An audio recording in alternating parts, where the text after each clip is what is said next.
मूर्ते श्रीभगवानुवाच मया प्रसन्नेन तवार्जुनेदं रूपं परं दर्शितमात्मयोगात् तेजोमयं विश्वमनन्तमाद्यं यन्मे त्वदङ्गेन न दृष्टपूर्वं न वेदैर्यज्ञाध्ययनैर्न दानैः न च क्रियाभिर्न तपोभिरुग्रैः। हरि ओम राम राम।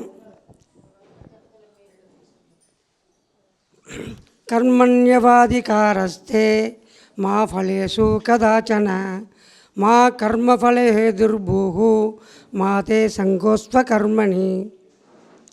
எல்லா சுலோகம் ஒட்டி அம்மி ಎಲ್ಲ ಅವರ வாழ்க்கை சொல்லிறியா ಅಮ್ಮಿ ತೆಲ ಮಾರಿ ಚಲ್ತಾಗೆಲ್ಲ ಸೇತೆ ಕರ್ಮಾಗೆಲ್ಲೇ ಸೇತೆ ತೆಲಗೋ ಫಲ ನಸ್ಕಿ ದೇವ್ ಜೈಮಣಿ ದೇವ್ ಜಲ್ ಪಡಂಚಿದ್ರಿಯ ಅಮ್ಮಿ ಕೊನ್ನು ಎದುರು ಸಾರಿಯನಿ ದೇವ್ಗೂ தெலோலாம் சொல்றியா இந்த ಎಲ್ಲ மணி உண்ட பிரமிப்பு ஆகஸ் உண்ட ஒரி கடைசி ததான உடன் ஆகஸ் ததாஞ்சல் ஏற்கனவே உண்டால் மெனி உதய கணம் ಎಲ್ಲ பொது மேடை நாகரிகம் சபா நாகரிகம் தாதாமணி சங்காரிய தாதான்மணி சொல்லுங்க சன் மேலும் இங்கே அவடன வத்திக்காமோ இங்கே தொடர்புகிற வத்தையாரையா என்னுடைய தியால்காயி தெல்ல தோத்ಕೊಂಡು இங்கே மீட்டிங்ஸ் கமிட்டி மீட்டிಂಗ್ ಬೇರೆ ಚಲ್ಲೇ ಹೋದೆಸ್ ಉಡನೆ ಡಿಕ್ಲೇರ್ ಕರಿ ಹಂಗೆ ಪರ್ಮಿಷನ್ ತೀಡಿಯಾ ಎಲ್ಲ ಹಂಗೆ ಫ್ರೀಗನ್ ತೀರಿಯಾ ಆಯಿ ಎಲ್ಲಗ ಆమె ఇంకా మొన్ను బరే నమస్కార్ కలడారియా రాముడు కలట తురముళము రాముడు హాయ్ జై శ్రీరామ్ హాయ్ నారాయణ నారాయణ சரி அது அங்கே இந்த அண்டகாய் விஷயம் என்னது மார்கழி ಹಾಳು திருப்பாவை அஸ்கின்னு சோத வழக்கம் ದದಾನವೇನು ಪೆರ್ಮಾಲ್ಡವರಾಮು ತಿರುಪಾವೆ ವಿಳಕವರೈ ಸಂಗಿರಿಯಮನಿ ಮೀ ಐನು ಬರ್ರಸಿ ಸೊ ಅದೆಲ್ಲ ಆಮೇಲೆ ಅವರ ಆಶ್ರಮಲ್ಲಿ ಐಗುಣಮನಿ ಉಂಡ ವಿಶೇಷ ಮುನ್ನುಂ ಲಯಸಿ ಹಿಂದೆ ಗಜಲ್ ಮೆಲ್ಲೆಮಳಮು ಉಂಡ ಎಲ್ಲ ದಿನ ಅಸ್ಕೇನು ಸೇತನೆಯ ಅವರ ಆಶ್ರಮಂ ಎಷ್ಟು ಸೇತ ಮಾರಿಸ್ தேச்சி உண்ட சொற்பொழிவர் ஒடிக்கிற ஹர்மங்கரோ மெந்திரியா அடுத்த திங்கக்கிழமை வீழ்ட்டா 6 to 8 வழக்கம் தானுக்கு தானாவேனும் திருப்பாவை முழு விளக்க உரை சங்கத்தினன் உண்ட தொடர் சொற்பொழிவு மாறி மார்கழி மேடம் ஒவ்வொக்க திங்கக்கிழமை மார்கழி மிக்க திங்கள் அவஸ்கி திக்க திங்கள் சங்கி சட்டுவாய் சாரி சங்கர் ஸோ तुम्ही ಅವರೇ ತಂಗಾಸ್ಕಿ ಚುಕ್ಕು ಮುನ್ನು ಬರ ನಮಸ್ಕಾರ್ಗಿನ್ ನನ್ರಿ ಸಂಗುಳ್ಳರಸಿ ಸಂತೋಷ ಕಾಲರಸ್ ಅತ ದದಾಂಜಲು ಮೈಕ್ ಜಡರಿಯ ಮತಗರ್ಮ ಸಂಗೀತ ಜಡರಿ ನಮಸ್ಕಾರ. शुक्लांबरधरं विष्णुं शशिवर्णं चतुर्भुजं प्रसन्नवदनं ध्यायेत् सर्वविघ्नोपशान्तये यस्सत्विरतभक्त्रात्याः पारिषत्या परस्सदं विघ्नं निघ्नन्ति सततं विश्वक्सेनं तमाश्रये. कात्यायनि महामाये महायोगी नदीश्वरी नंदगोपसुतं देवी पतिं नमः. இன்றைய தினத்திலே ஸ்ரவணானந்த ஆசிரமத்தின் சற்று நேரம் உபன்யசிக்கும்படி அந்த ஸ்ரவணானந்த ஆசிரமத்தின் தலைவர் திரு எம்பி கிருஷ்ணமூர்த்தி ஐயா ஒரு கட்டளை இட்டார். அவ்வண்ணமே அடியேன் அந்த நியமனத்தின்படி திருப்பாவை சொற்பொழிவு ஆற்ற இருக்கிறேன். அடியேன் இப்போது விண்ணப்பித்த இந்த ஸ்லோகம் காத்யாயனி விரதம் என்ற ஒரு விரதம் அனுஷ்டிக்கப்பட்டது. அது எங்கே அனுஷ்டிக்கப்பட்டது, எப்போது அனுஷ்டிக்கப்பட்டது என்றால் கிட்டத்தட்ட 5000 வருடங்களுக்கு முன்னால் கோகுலத்தில் கோபியர்கள் அனுஷ்டித்த 2024 5000 வருஷம் முடிந்து கலியுகம் நடைபெற்றிருக்கின்ற இந்த வேளையிலே அந்த கோகுலத்தில் அனுஷ்டிக்கப்பட்ட விரதத்தை ஆண்டாள் பூமி பிராட்டி ஸ்ரீவில்லிபுத்தூரிலே அந்த கோபியர்கள் அனுஷ்டித்தது போலவே ஒரு கோஷ்டியோடு செய்து அனுஷ்டித்திருக்கிறாள். அந்த விரதத்துடைய ஸ்லோகத்தை தான் அடியேன் இப்போது விண்ணப்பித்தேன். இது பாகவதத்திலே சொல்லப்படுகின்ற விரதம். காத்யாயனி மகாமாயி மகாயோகின் யதீஸ்வரி நந்தகோப சுதம் தேவிம் பதிம்மே குருதே நமக. நந்தகோபனுடைய குமரனான கண்ணனைப் போலே தனக்கு ஒரு மணாளன் வேண்டும் என்று அன்று இருந்த அந்த கோபிகைகள் இருந்த கன்னிமார்கள் ஆற்றங்கரைக்கு அதிகாலையிலே மார்கழி மாதத்திலே சென்று அந்த பதுமையை, அந்த பாவை பதுமையை ஏற்படுத்தி அந்த பதுமையிடம் வேண்டிக் கொள்வது போலே இந்த ஸ்லோகம் அமைந்திருக்கிறது. அந்த பதுமையை பொதுவாக பார்வதி தேவியின் அம்சம் என்றும் சொல்லுவார்கள். காத்தியாயனி என்று சொல்வதாலே பார்வதியின் அம்சம் என்றும் சொல்லுவார்கள்.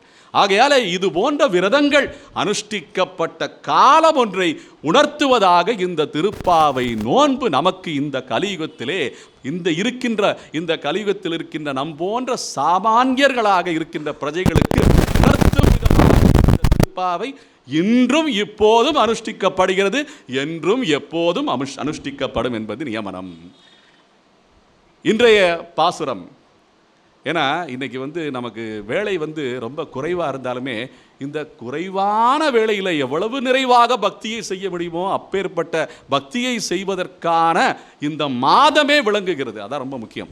எவ்வளவோ வியாபாரங்கள் இருக்கலாம், எவ்வளவோ அலுவல்கள் இருக்கலாம், எவ்வளவோ குடும்ப வேலைகள் இருக்கலாம், சுத்தம் செய்கிறது. இன்றைக்கி மார்கழி ஒன்றுன்னா பூஜை அறையை சுத்தம் செஞ்சு நல்லா திருமஞ்சனம் பண்ணி, ஏன்னா பூஜை சாமான்கள்லாம் புதுசாக வாங்கி நம்ம நிலையெல்லாம் நம்ம தோரணம் கட்டியெல்லாம் நம்ம பூஜை பண்ணுறோம். அவ்வளவு வேலை இருந்துமே இன்றைக்கி மார்கழி ஒன்றில் நம்ம இந்த பகவத்கீதை பாராயணம் பண்ணணும் என்ன வருதா இல்லையா? பார்த்தீங்களா? ஏன்னா பக்தியின் உச்சகட்டம். எப்படி நம்ம ஒரு சாதாரண விருந்து நம்ம சாதாரண காலையில் சிற்றுண்டி சாப்பிட்றோம், அப்புறம் மதிய வேளையில் ஒரு காய்கறி 2 காய்கறியை வச்சு நம்ம வீட்டில் சமைச்சு சாப்பிட்றோம், அது ஒரு வகை. ஆனால் அறுசுவை விருந்து படைக்கப்படுகிறது இல்லையா? எப்படி இருக்கும்? சாதாரண மாதங்களில் பக்தி செஞ்சதெல்லாம் ஒரு பக்தி. ஆனால் பக்திக்கென்றே ஏற்படுத்தப்பட்ட ஒரு மாதம், இந்த பக்தி விருந்து நடக்கின்ற மாதம் தான் இந்த மார்கழி மாதம் என்பதை எல்லோரும் உணர்கிறோமா இல்லையா? அப்படி விருந்து எங்கிட்டு போனாலும் பஜனை. ஒரு பக்கம் ஐயப்பன் கோயிலுக்கு போகிற பஜனை நடந்துகிட்டு இருக்கு, ஒரு பக்கம் திருப்பாவை நடந்துகிட்டு இருக்கு, திருவம்பாவை நடந்துகிட்டு இருக்கு. என்ன, ஒரு பக்கம் வைகுண்ட ஏகாதசி, ஆஞ்சநேயர் ஜெயந்திங்கிறாங்க. அப்படி எல்லா உற்சவங்களும் சேர்ந்து முத்தாய்ப்பாக இருக்கின்ற ஒரு மாதம் எது என்றால் மாசானாம் மார்க சீரிஷோ என்று பகவத்கீதையிலே கண்ணனே விளம்பிய இந்த மார்கழி மாதம். மார்க்கத்திலேயே சீரிஷ மாதம். எப்படி மார்க சீரிஷ அப்படின்னா என்ன அர்த்தம்? மார்க்கம்னா வழி. என்ன, நமக்கு மோட்சத்துக்குண்டான வழியை காட்டுகிறது தான் பக்தி. பக்தி கதி. பக்தினா என்ன அர்த்தங்க? நம்ம கோயிலில் போய் பஜனை பண்ணால் சுண்டல் கிடைக்குது, அதான் பக்தியா? என்ன, இல்லை சம்பாவனை பண்ணுறாங்களே ஐயர்களுக்கு அச்சர்களுக்கெல்லாம், அதான் பக்தியா? இல்லை கோயிலுக்கு போனால் சில நேர்த்தி கடன்லாம் நிறைவேறுது. என்ன, வீட்டில் வண்டி வாங்கணுன்னு பையன் நேர்த்தி பண்ணிக்கிறான், அந்த வண்டி வாங்கினா அப்பா வாங்கி கொடுக்குறாரு, அது ஒரு பக்தியா? அதெல்லாம் கிடையாது. பக்தி என்ன? இறைவனை நோக்கிய கதி, பயணம். அதான் கதி, அதான் பக்தின்னு வச்சிருக்காங்க. எப்படி அந்த பக்திங்கிற வார்த்தையிலே இருக்குங்க. பா என்றால் ஒளிமிக்கவன், தேஜஸ் மிகுந்தவன். என்ன, நாராயண பரோ ஜோதிராத்மா நாராயண பரக, நாராயண பர பிரம்மம் தத்துவம் நாராயண பரக, நாராயண பரோ தியாதா தியானம் நாராயண பரக என்ற அந்த நாராயண பரோ ஜோதியை நோக்கிய அந்த பா என்ற ஒளியை நோக்கிய பயணம் தான், அந்த கதி தான் கதி என்பதுதான் பக்தி என்று சொல்லப்படுகிறது. ஆகையாலே இந்த பக்தியை உணர்த்துவதற்காகத்தான் ஆண்டாள் பூமி பிராட்டி இத்தனை பாசுரங்களை வேதாந்தங்களை எல்லாம் கடைந்து, எப்படி பார்க்கடலை கடைந்து அமுதம் வழங்கப்பட்டதோ, எப்படி இந்த மகாபாரதம் எல்லாம் கடைந்தால் பகவத்கீதை என்ற அமிர்தம் வருகிறதோ, விஷ்ணு சகஸ்ரநாமம் என்ற அமுதம் வருகிறதோ, இந்த கடையப்பட்ட அமிர்தங்களுக்கெல்லாம் அமுதமாக வேதத்தின் வித்தாக விளங்குவதுதான் இந்த திருப்பாவை 30 பாசுரங்களும் என்பதை உணரப்படுகின்ற விதமாக அடியேன் என்று பேசிக்கொண்டிருக்கிறேன். மார்கழி திங்கள் மதி நிறைந்த நன்னாளால் நீராடப் போதுவீர் போதுமினோ நேரிழையீர் சீர்மல்கும் ஆய்ப்பாடி செல்வச் சிறுமீர்காள் கூர்வேல் கொடுந்தொழிலன் நந்தகோபன் குமரன் ஏறார்ந்த கண்ணி யசோதை இளம் சிங்கம் கார்மேனி செங்கண் கதிர்மதியம் போல் முகத்தான் நாராயணனே நமக்கே பறை தருவான் நாராயணனே நமக்கே வரை தருவான் பாரோர் புகழ படிந்து ஏலோரெம்பாவாய் என்பது இன்றைய தினத்து பாசுரம், மார்கழி 1ஆம் நாள் பாசுரம். இதிலே எத்தனையோ பாசுரங்கள் இருக்கின்றன. என்ன, எந்த பாசுரத்தை எடுத்தாலுமே அந்த மாதத்துக்குண்டான பெயர் வருகிறதா என்றால் அடியேன் தேடி பார்த்த அளவில் கிடையாது. என்ன, இந்த மாசத்துக்கு உண்டான பெயர் வருதான்னா இன்னொரு பாசத்தில் வருது. தையொரு திங்கள் மாசி முன்னாள்னு சொல்லி ஆண்டாளுடைய பாசனம் தான் அதுவும். என்ன, அது நாச்சியார் திருமொழி. என்ன, ஆண்டாள் பூமி பிராட்டி மட்டும்தான் தமிழ் கலாச்சாரத்தை பொதித்து வைத்திருக்கிறாள். இதுக்குள்ளே என்ன, மாசத்தையும் சேர்த்து பொதித்து வைத்திருக்கிறாள். மார்கழி திங்கள் மதி நிறைந்த நன்னாளால். இன்னைக்கு என்ன, மார்கழி திங்கக்கிழமை அமைஞ்சிருச்சு. இன்னைக்கு என்ன, தீபம் அன்னைக்கு மழை பெஞ்சிருவான்னு பார்த்தா பகவான் வருஷிக்கவில்லை. ஏன்னா எல்லா இடத்துலையும் தீப ஜோதி தெரியணும்ல. அதனால அன்னைக்கு அருமையான நாள். நேற்று எல்லா கோயில்களையும், பெருமாள் கோயிலையும் பாஞ்சராத்திரா கோயில்கள், ஸ்ரீரங்கம் சம்பிரதாயத்தில் இருக்கிற அந்த பாஞ்சராத்திரா விழா ரொம்ப அருமையாக நடந்தது. என்ன, ஆகையாலே இந்த மார்கழி திங்கள் மதி நிறைந்த நன்னாளால் நீராட போதுவீர் போதுமினோ நேரிடையீர் அப்படின்னு சொல்லும்போது, இந்த நீராட்டல் ஆண்டாள் பூமி பிராட்டி இந்த 30 பாசுரங்களை என்ன பண்ணியிருக்கா? இயற்கைக்கு நன்றி செலுத்தியிருக்கிறாள்.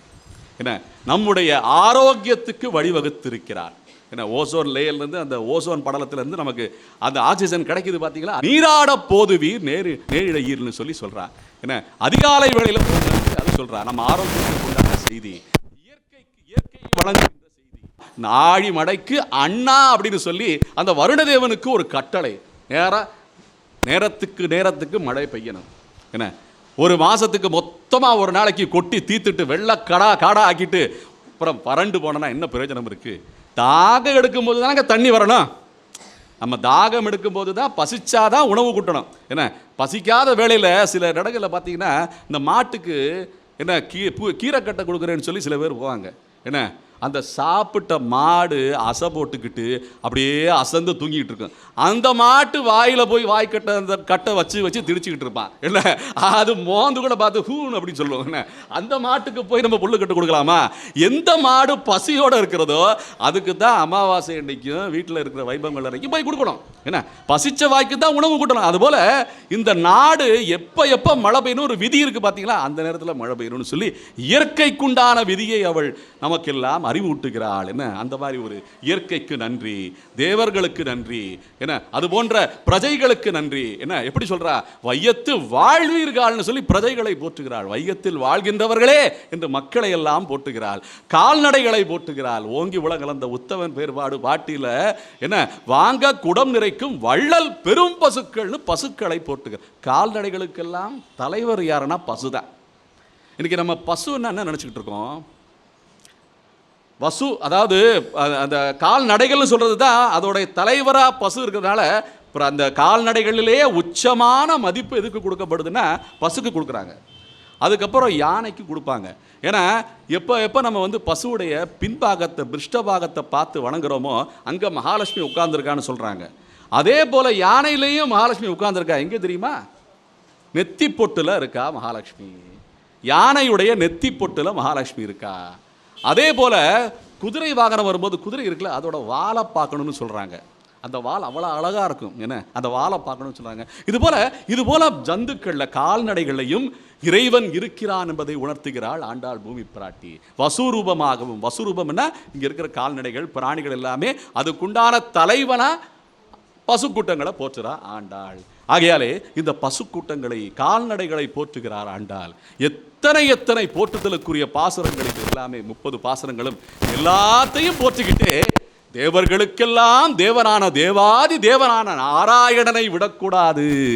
இது அத்தனையும் படைத்து சிருஷ்டித்து காத்து அவனுக்குள்ளே அடக்கிக் கொள்கின்ற அந்த தேவாதி தேவன் மறந்துடக்கூடாது பாருங்க. அதனால எல்லா பாசுரத்திலையும் மாதவனே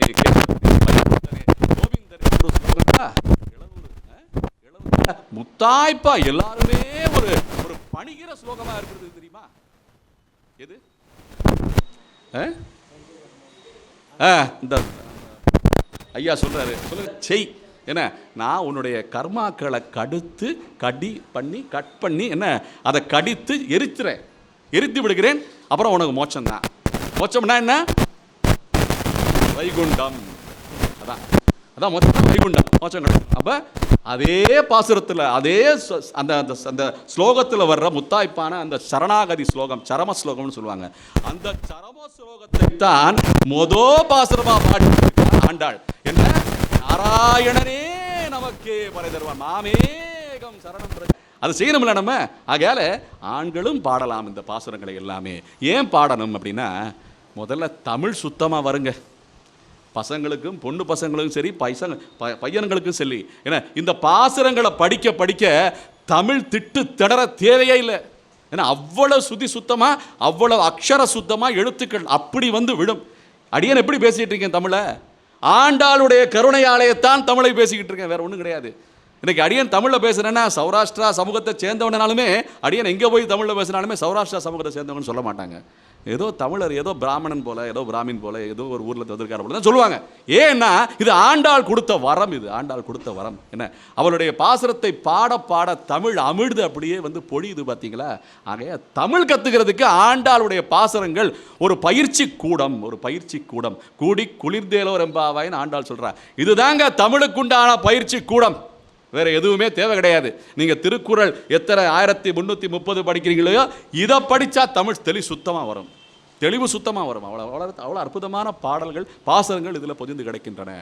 ஆகையாலே ஆண்டாளுடைய பாசுரங்களை நாம் பக்திக்காகவும் நம்முடைய உச்சரிப்புக்காகவும் பகவானை போற்றுவதற்குண்டான ஒரு போற்றுதல் கடமையாகவும், இயற்கையை போற்றக்கூடிய கடமையாகவும், எல்லா விதமான என்ன நோக்கங்களையும் நிறைவு செய்கின்ற விதமாக ஆண்டாள் திருப்பாசுரங்கள் அமைந்திருக்கின்றன. திருப்பாவைன்னு ஏங்க சொல்லணும்? பாவை நோன்பு தானே ஆண்டாள் அனுசரிச்சிருக்கா. எதுக்கு அந்த திரு அடைமொழி வருது அப்படின்னு பார்த்தா ஒரு சின்ன ஆராய்ச்சி. உலகத்திலேயே நம்ம ரொம்ப ரொம்ப அரிதான விஷயமா பார்க்கறது தெரியுமா? உண்மை எதுன்னு தெரிய மாட்டேங்குதுங்க.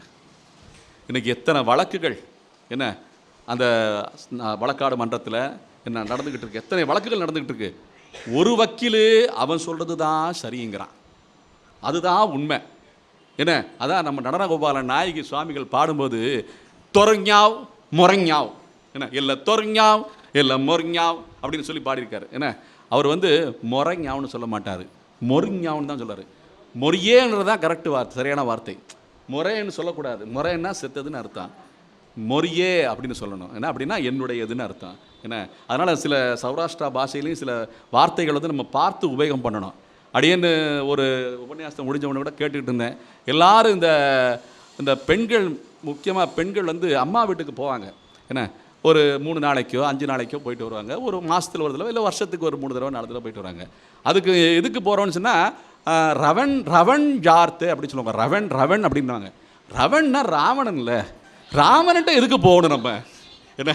ரவன் ஜார்த்தன்னா ஏன்பா ராவணன்ட்டு ஏன்பா போகணும்? ராவணன்ட்டு சிக்கி தவித்த சீதையை மீட்டு வர்றதுக்கு தானே ஒரு ராமாயணமே பிறந்திருக்கு.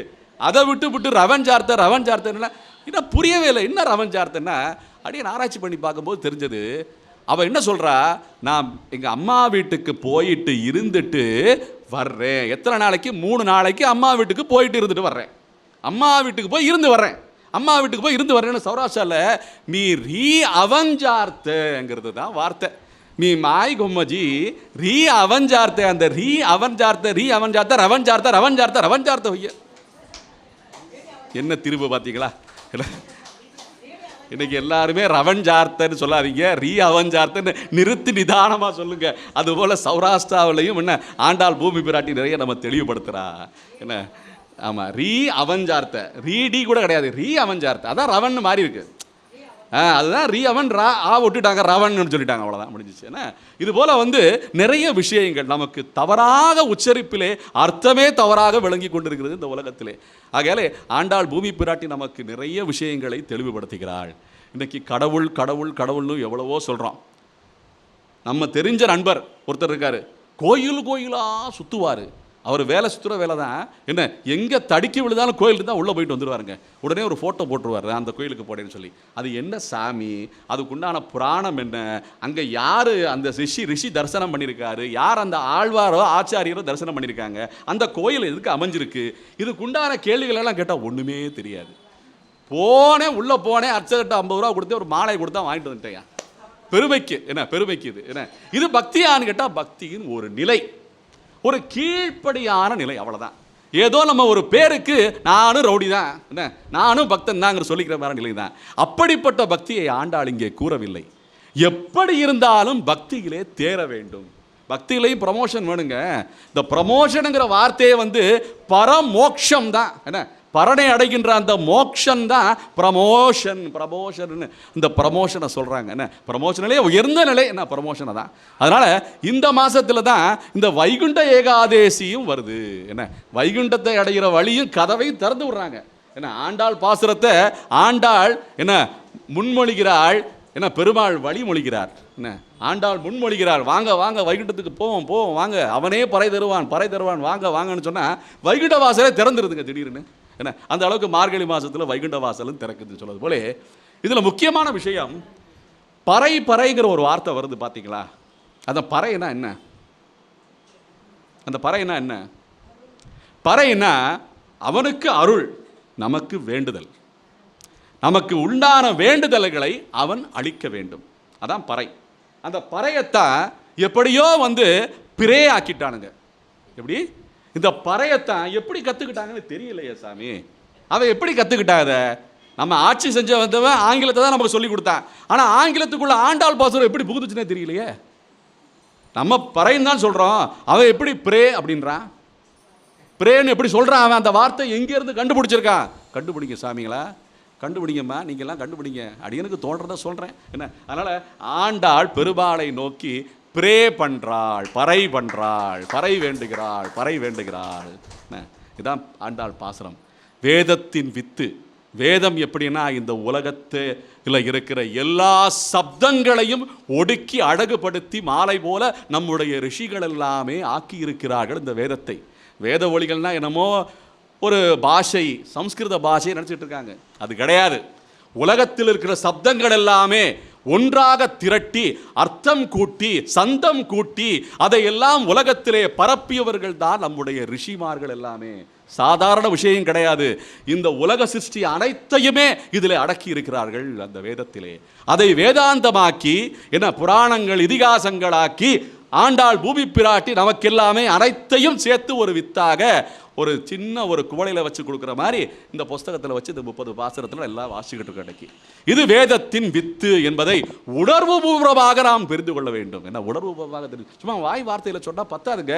இன்னைக்கு எந்த வீச்சும் பார்த்தீங்கன்னா எவ்வளோ தூரம் போகுதோ அதுக்கு தான் மதிப்பு. இன்னைக்கு எதுக்கு மதிப்பு கொடுக்குறோம்? நம்ம கூட்டம் சேர்ந்தால் அதுக்கு மதிப்பு கொடுக்குறோம். ஒரு திரைப்படம் வந்துச்சுங்க, அந்த திரைப்படம் நல்லா இருக்கோ இல்லையோ அதெல்லாம் கிடையாது. அந்த திரைப்படத்துக்கு எவ்வளவு வசூலாச்சு அதான் ஜெயிக்கிறது. இன்னைக்கு ஜெயிக்கிற கட்சி தோக்கிற கட்சி, மக்கள் நல்ல கட்சி கெட்ட கட்சின்னு பார்க்கறது இல்லை. எங்கே ஜெயிக்கிற கட்சிக்கு அதுக்கு தான் போய் ஓட்டு போடுவான். அந்த தோக்கிற கட்சியாக இருந்த கட்சியை பிரச்சாரம் பண்ணி அவன் அதை ஜெயிக்கிற கட்சி ஆக்கிடுவான். பேச்சிலே அவ்வளவு வீச்சு இருக்குது பார்த்தீங்களா? இன்னைக்கு நம்ம அடியேன் சொற்பொழிவு பண்ணிக்கிட்டு இருக்கேன். சொற்பொழிவு பண்ணுறதுனால என்ன, இவர் என்ன இது செஞ்சிருவாரா அது செஞ்சிருவாரா, இவர் என்ன அவ்வளோ பெரிய ஆளா, இவர் என்ன காலையில் 4:30 மணிக்கு எழுந்திரிச்சு எல்லா பாசனையும் பாட கோயிலுக்காக போயிட்டு இருக்காரா அப்படின்னா அடியன் ஆராய்ச்சி பண்ண தேவையில்லை.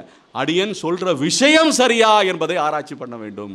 எந்த ஒரு குருவும் பார்த்தீங்கன்னா இன்னைக்கு பள்ளிக்கூடத்தில் சொல்லிக் கொடுக்குற குரு எல்லாமே ஐஏஎஸ் படிச்சுட்டாங்களா என்ன? ஆனால் அவர்கிட்ட படித்த மாணவன் ஐஏஎஸ் படிக்கிறான்ல, அதுபோலத்தான் பக்தியை பறக்கிறவங்களை ஆராய்ச்சி பண்ண வேணாம். அடியேன் ஒரு ஸ்பீக்கர் மாதிரி அடியேன் அங்கே வெளியில் இருக்க ஒருபரிக்கு பெட்டி இருக்குல்ல, அந்த பெட்டி மாதிரி நினச்சிக்கங்க. அடியனுக்கு ஒரு திறமை கிடையாது. அடியேன் ஒரு அக்ரிடை பொருள், உயிரற்ற பொருள் நினச்சிட்டு இருக்கேன். ஆனால் இதுலேருந்து வர்ற செய்தி பார்த்தீங்களா, அந்த செய்தி என்ன என்பதை நீங்கள் எல்லாம் எடுத்துக்கொண்டு இந்த வித்தை மனதிலே விதைத்து கொண்டு விருட்சங்கள் மரங்களாக வளர்க்க ஆரம்பியுங்கள். தோட்டக்காரன் விற்கிற அந்த சின்ன அந்த கன்றுகளெல்லாம் விற்கிற தோட்டக்காரனுடைய குணத்தை பார்க்காதீர்கள், அந்த தோட்டத்தில் விற்கிற கன்றை பாருங்கள். அந்த கன்று எப்படி விதைக்கப்படுதுன்னு பாருங்கள். நீங்கள் அந்த குணத்தை மாற்றிக்கலாம். அடியேன் 4:30 மணிக்கு போய் பாசுரங்களை சொல்கிறேனோ இல்லையா, நீங்கள் போய் சொல்ல ஆரம்பிச்சிருவீங்க. இப்படி தான் உலகம் இருக்குது. நல்லது கெட்டது என்பது எப்படியாவது உலகத்தில் இருந்து கொண்டிருக்கிறது. அந்த நல்லதை நாம் எடுத்துக்கொள்வது எப்படி என்பதை ஆண்டாள் பூமி பிராட்டி நமக்கு சொல்லிக் கொடுக்கிறாள் இந்த பாசுரத்தின் வாயிலாக என்பதுதான் நிதர்சனமான நிச்சயமான ஒரு உண்மை. ஆகையாலே இந்த உண்மைங்கிற வார்த்தை அடியேன் பேசிக்கிட்டு இருந்தேன், உண்மைன்னு கேட்டேன். உண்மைங்கிற வார்த்தை நம்ம திரு அப்படின்னு சொல்லலாம். ஏன் அவன் ட்ரூங்கிறான், ட்ரூத்துங்கிறான். என்ன திருத்தக்க செல்வகமும் சேவகமும் யாம் பாடின்னு சொல்லி ஆண்டாள் பாடி வச்சிருக்கா. திருத்தக்க செல்வம்னா ட்ரூத்தை நோக்கிய பயணம், அந்த திருப்பாவையை நோக்கிய பயணம், அதான் ட்ரூன்னு சொல்கிறோம். எப்போவுமே வந்துங்க நம்ம ரொம்ப குறைவாக இடம் போடுறோம் எதைன்னா சத்தத்தை. ஒரு சப்தம்ங்கிறது எப்படி தெரியுமா? இன்றைக்கி அடியேன்னு பேசுகிற இந்த சப்தம் வந்து எத்தனை வருஷம் வாழும்னு தெரியுமா? இன்றைக்கி அந்த அந்த ஒரு நதி பக்கமோ இல்லை ஒரு குளம் பக்கமோ போனோம்னா ஒரு கல்லை தூக்கி போடுங்க, என்ன அந்த அலை வந்து எவ்வளோ தூரம் போகும் நம்மளால் கணிக்க முடியுமா? அந்த அதிர்வு இருக்குல்ல, அந்த அதிர்வு தாங்க சப்தம் எல்லாமே. இந்த சப்தங்கள் எல்லாமே இந்த உலகத்தில் எவ்வளவு தூரம் நம்ம நல்ல விஷயங்களை பரப்புகிறோமோ அவ்வளவு நல்ல விஷயங்கள் நடக்கும் என்பது வேத சொற்கள், வேத நியதி இது எல்லாமே. ஆகையாலே நாம் சொல்லுகின்ற வார்த்தைகள் நல்ல வார்த்தைகளாக இருக்க வேண்டும். ஏன்னா நாம் சொல்லுகின்ற சொற்கள் நல்ல மங்களமான சொற்களாக இருக்க வேண்டும். ஆகையாலே இந்த 30 பாசுரங்களுமே அது போன்ற நன்மைகளை மங்களங்களை ஏற்படுத்தக்கூடிய பாசுரங்கள் என்பதை புரிந்து கொள்ள வேண்டும். அதனால தான் நம்ம மனசுக்குள்ளே இந்த பாசுரங்களை சொல்லிக்கலாம். அப்படி தானே? நான் தியானம் பண்ணிக்கிறேன்ப்பா, சும்மா மைக்கை போட்டு கத்திக்கிட்டு இருக்காங்க, காலையில் வேலை நடக்க மாட்டேங்குது, என்னத்தை தான் பண்ணுறாங்களன்னா அப்படி சொல்ல ஆண்டாள் வாயினால் பாடி மரத்தினால் சிந்திக்கன்னு ஆண்டாள் விழிச்சிருக்கா. இப்படி வாயினால் வாயை விட்டு சத்தமா பாடுங்கடான்னு சொல்ற ஆண்டாள். வாயினால் பாடி மரத்தினால் சிந்திக்க போய பிழையும் புகுதருவான் நின்றனவும் தீயினில் தூசாகும் மாமேகம் சரணம் பிரஜ அகம் துவா சர்வபாபியேபியோ தீயினில் தூசாகும் என்ன அதான் சொல்ற ஆண்டாள். இந்த சர்வபாபியேபியோ மோக்ஷயிஸ்யாமி மாசுச்சக தோய பிழையும் புகுதருவான் நின்றனவும் இருக்கின்ற பாகமும் இருந்த பாவங்களும் புண்ணியத்தையும் சேர்த்து தான் சொல்ற ஆண்டாள். ஃபார் யுவர் இன்ஃபர்மேஷன், புண்ணியத்தையும் கழிச்சு விட்டுருவாங்கன்னு சொல்ற. புண்ணிய பாவங்களை கழிச்சாதான் மோட்சம் கிட்டும் என்பதை ஆண்டாள் இங்கே உணர்த்துகிறார். ஆக மொத்தமாக இந்த பாசுரங்களை பார்த்தோம்னா இப்போ நீங்கள் பாடுற இந்த பகவத்கீதை எல்லா பாசுரங்களையும் சேர்த்து ஒரு கேப்சுலாக கொடுத்தது போல இந்த 30 பாசுரங்கள் அமைந்திருக்கின்றன என்பது இன்றைய தினம் அடியேனுடைய ஒரு சிறிய விண்ணப்பம். ஏன்னா நேரம் ஜாஸ்தி கிடையாது. திருப்பாவை பாசுரங்களை சேவிக்கணும், அதனுடைய அர்த்த விசேஷங்கள் சொல்லணும்னா ஸ்ரீமத் பகவத் ராமானுஜரை நாம் நினைவு கொள்ள வேண்டும். ஏன்னா அவருடைய பெயரே வந்து திருப்பாவை ஜீயர். என்ன அவருடைய பேர் என்ன? திருப்பாவை ஜீயர். அவருக்கு என்னங்க குறை? அவருக்கு பக்தி இல்லையா? அவருக்கு ஞானம் இல்லையா? வைராக்கியம் இல்லையா? இத்தனை கோஷ்டி அவர் வந்து ஸ்ரீரங்கம் தெருவில் நடந்து போனார்னா இன்னைக்கு எப்படி கட்சி கோஷ்டிக்கு ஊர்வலம் போகுது அதுபோல் 2000 சிஷ்யர்கள் நடந்து வருவாங்களாம். அவ்வளவு கம்பீரமாக அந்த காஷாயத்தோட அந்த காஷாய மேனியோட திரிதண்டம் தரிச்சுக்கிட்டு அப்படியே நடந்து வரும்போது பின்னாடி அவ்வளோ பேர் ஒரு பெரிய படை திரட்டி வர்ற மாதிரி வருமா ஸ்ரீரங்கத்தில். எப்படி இருக்கும் பாருங்க, அதை நினச்சி பாருங்க, எப்படி இருக்கும் பாருங்க. அந்த அளவுக்கு பெரிய ஆச்சாரியன். அவர் பாடினது எல்லாமே திருப்பாவை தான்.